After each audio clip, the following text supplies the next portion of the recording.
Excuse me, see Deepika. Tell me something about today's budget. आपको बेवकूफ बनाया। Income tax return filing के due dates में थोड़ा सा चेंज आया है।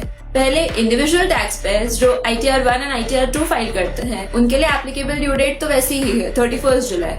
बट ऐसे टैक्स पेयर्स जिनकी PGBP की इनकम है बट उनके लिए टैक्स ऑडिट एप्लीकेबल नहीं है उनके लिए ड्यू डेट इज 31 अगस्त। दूसरा, अगर आपने लेट रिटर्न फाइल किया है तो अब उस केस में भी TDS रिफंड क्लेम कर पाना पॉसिबल है। रिवाइज रिटर्न फाइल करने की ड्यू डेट 31 दिसंबर से एक्सटेंड होकर 31 मार्च हो चुकी है। आप जैसे लोग जिनको इनकम टैक्स एक्ट 1961 डिफिकल्ट जाता था अब उनके लिए एक नया इनकम टैक्स एक्ट एप्लीकेबल हो रहा है फ्रॉम 1 अप्रैल 2026। अब SDBs में कैपिटल गेन टैक्स एग्जेम्पशन आपको तभी मिलेगा when you have purchased the SDB from the original issue and not from the secondary market. Wait, हमारे लिए कुछ बेनिफिशियल है कि नहीं है? थोड़ा बहुत तो है। अब फॉरेन ट्रैवल, एजुकेशन और मेडिकल एक्सपेंसेस पे TCS का रेट कम हो चुका है। स्टूडेंट्स पे मिलने वाले कंपेंसेशन और उसका इंटरेस्ट अब टैक्स फ्री हो चुके हैं। यार बट हमारा पोर्टफोलियो आज रेड क्यों हो गया?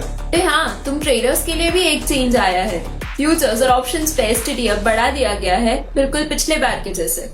मार्केट की एक्सपेक्टेशंस थी कि इस बार के बजट में शायद long term capital gain tax थोड़ा सा कम हो सकता है, बट ऐसा कुछ हुआ नहीं। शायद इसीलिए स्टॉक मार्केट ने एक नेगेटिव इम्पैक्ट दिखाया है। अब इस देश का क्या होगा? देश का क्या होगा? पहले मैं खुद तो बन जाऊं, फिर बाद में देश को बनाऊंगा। और वैसे भी तू देश का चौधरी लगता है साले। Like this reel and follow Finwise Solutions for more such updates.